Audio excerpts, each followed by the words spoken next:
Pemirsa, terima kasih Anda masih bersama kami di Market Pass. Pemirsa, indeks harga saham gabungan atau IHSG kembali ditutup menguat di perdagangan Kamis dengan kembali mencoba mendekati level 7.200. Penguatan IHSG ditopang saham BUMN dan saham konglomerat, salah satunya saham BRPT yang melesat di 10,20%.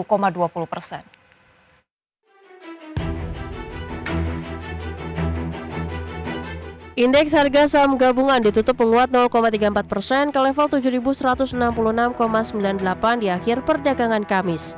Penguatan IHSG terbatas karena secara intraday sempat menyentuh level 7.190. Indeks sektoral dengan kenaikan terbesar adalah sektor barang baku naik 2,12%, sektor transportasi dan logistik menguat 2,05%, dan sektor barang konsumen siklikal menanjak 1,26%. Sedangkan indeks sektor dengan pelemahan terdalam, sektor kesehatan turun 0,71%, sektor perindustrian turun 0,34%, dan sektor properti turun 0,33%. Sejumlah saham BUMN dan konglomerat menjadi penggerak utama IHSG. Saham konglomerat Prayogo Pangestu, saham PT Barito Pacific Tbk atau BRPT melesat 10,2% di level Rp1.080 per saham, berkontribusi 6,23 indeks point ke penguatan IHSG. Dari perbankan BCAP, saham PT Bank Rakyat Indonesia Persero Tbk atau BBRI ditutup menguat 0,94% di level Rp4.300 per saham dan berkontribusi 6,11 indeks point ke IHSG. Saham PT Telkom Indonesia Persero Tbk atau TLKM merangkak naik jelang rapat umum pemegang saham tahunan atau RUPST ditutup naik 2,55% di level Rp2.800 per saham dan menyumbang 5,7 indeks point terhadap penguatan IHSG. Perdagangan di pasar saham diwarnai sentimen positif setelah Bank Indonesia memangkas suku bunga di Rabu sebesar 25 basis poin menjadi 5,50% dan suku bunga deposit facility juga turun menjadi sebesar 4,75% dan suku bunga lending facility turun menjadi 6,25%. Namun lonjakan imbal hasil US Treasury di Amerika serta kekhawatiran global mengenai defisit pemerintah Amerika bisa menjadi badai baru yang mengguncang kondisi pasar keuangan domestik. Berbagai sumber, IDEX Channel.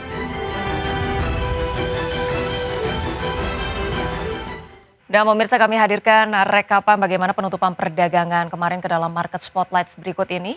Pemirsa, IHSG menguat 0,3% ke 7.166. Didorong sentimen penurunan suku bunga. Kemudian barang baku memimpin penguatan sektoral naik 2,1%.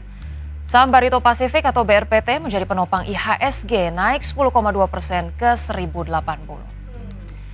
Dari agenda ekonomi, pemirsa, kami hadirkan informasi dari Amerika Serikat ada pidato anggota FOMC Williams.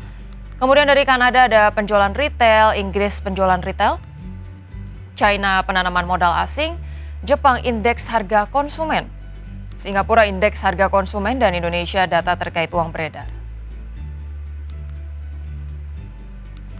Dari agenda emiten, pemirsa, kami beralih. Di sini ada PBID dengan rapat umum pemegang saham, MLIA, kemudian MTDL, KDSI, BCIC, ini juga masing-masing dengan rapat umum pemegang saham, kemudian BTPN, pembayaran dividen tunai. Ada LP dengan pembayaran dividen tunai, RALS atau RALS dengan DPS dividen tunai, dan PANI dengan KUM dividen tunai. Dan pemirsa, sudah tersambung melalui line Zoom bersama dengan Pak Arya Santoso selaku Presiden Director dari CSA Institute. Halo, selamat pagi Pak Arya. Halo, selamat pagi. Baik Pak Arya, semoga kabarnya sehat dan juga semangat selalu ya Pak Arya. Ini kalau kita lihat kemarin IHSG ditutup naik 0,34% ke 7.166, sempat menyentuh intraday-nya juga di 7.190, sudah sangat dekat ke 7.200-an. Review Anda seperti apa? Karena kalau kita lihat kemarin dari Bursa Amerika Serikat dan juga Bursa Asia ini cenderung ditutup melemah. Ya, kita perhatikan di pergerakan kemarin IHSG masih menguat ya. Itu memang karena ada sentimen dari pemangkasan suku bunga. Jadi mendorong kenaikan harga saham dari sektor perbankan yang mana sumbangsih terhadap bobot IHSG cukup besar ya. Jadi cukup wajar bahwa di antara pasar Asia, Eropa, dan Amerika melemah, kita masih menguat. Baik, sentimen penurunan suku bunga 25 basis poin ke 5,5% masih menjadi katalis positif utama. Tapi Pak Arya terkait dengan katalis positif ini sebetulnya seberapa jauh sih Pak akan menopang IHSG? Mungkin kalau jangka pendek jelas akan menopang IHSG begitu ya, sektor-sektor properti, kemudian juga kemarin barang baku ini melesat cukup signifikan. Tapi apakah kemudian katalis positif ini akan bertahan hingga jangka menengah mungkin Pak Arya? Ya, kita melihat juga bahwa sesungguhnya ini masih ada ruang ya untuk penurunan bunga. Jika hanya melihat dari keseimbangan terhadap tingkat inflasi ya, seperti tingkat inflasi kita cukup rendah, tetapi dari bunga itu cukup besar ya, relatif masih di 5,5%. Jadi masih ada ruang di situ untuk bisa penurunan. Kita perhatikan bahwa Bank Indonesia juga mengukur ya sejauh mana kesetaraan terhadap return yang cukup menarik bagi investor asing. Jadi kita melihat bahwa dari yield US 10 year aja itu masih di 4,5 ya, sekitar 4,5 sekian ya, belum sampai 5. Jadi kalau memang mau disamain aja itu masih ada ruang sampai 50 basis boleh dikatakan masih ada ruang sekitar 50 basis point pemangkasan secara bertahap di tahun ini. Baik, masih ada peluang pemangkasan 50 basis poin setidaknya di hingga akhir tahun ini.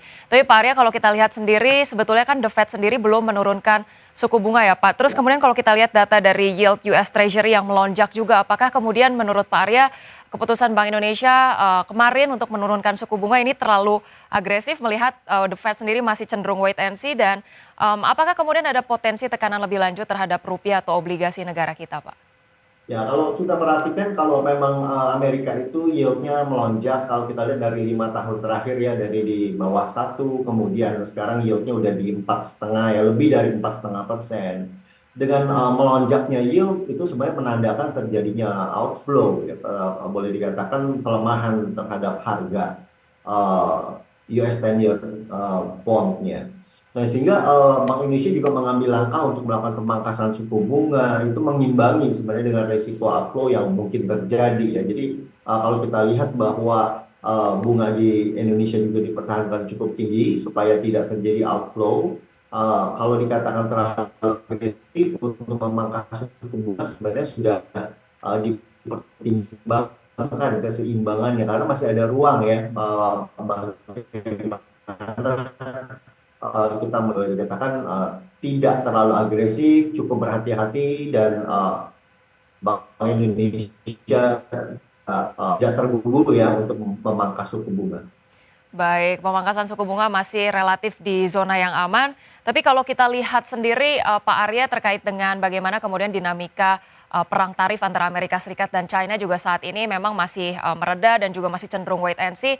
Sejauh ini untuk menopang IHSG, data-data apa saja sih Pak, baik itu dari sentimen global maupun data-data dari internal yang akan jadi perhatian utama setidaknya hingga akhir pekan ini ataupun kemudian juga di pekan depan?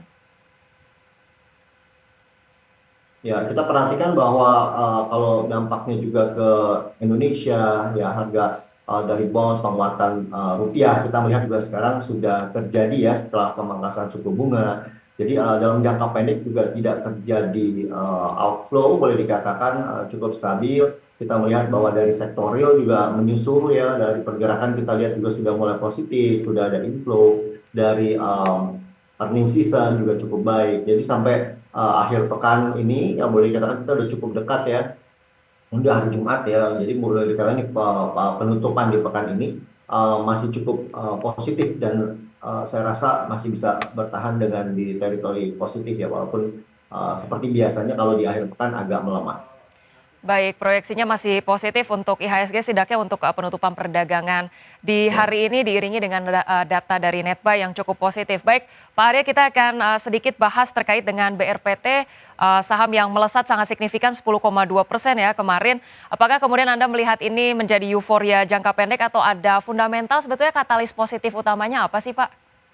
Ya, kita lihat sebenarnya BRPT di tahun 2023 tuh pernah ke angka 1950 ya, dengan kinerja yang sebenarnya nggak lebih baik daripada tahun 2025.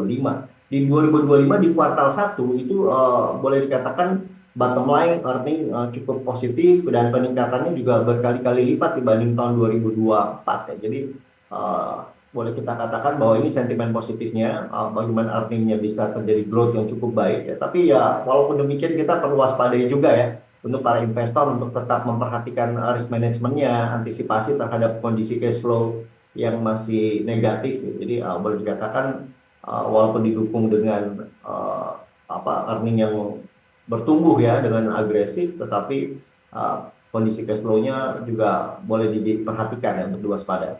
Baik, sejumlah data fundamental masih harus diperhatikan terkait dengan saham BRPT. Untuk saat-saat ini menjadi saat-saat waspada profit taking atau masih bisa entry nih Pak Arya? Ya, untuk jangka pendek itu sudah cukup dekat ya dengan target kenaikan harganya. Oleh karena itu diwaspadai juga untuk profit taking, nanti bisa buy on weakness pada saat terjadi pelemahan harga untuk mendapat harga yang lebih baik dibandingkan sekarang. Baik, sudarawan profit taking dan direkomendasikan untuk buy on weakness jika ada retracement yang baik begitu ya Pak Ya. Arya. Pak Arya, kita juga ingin sedikit membahas terkait dengan saham Telkom, tapi kita akan bahas terlebih lanjut usai jeda berikut ini. Tetaplah bersama kami di Market Pass.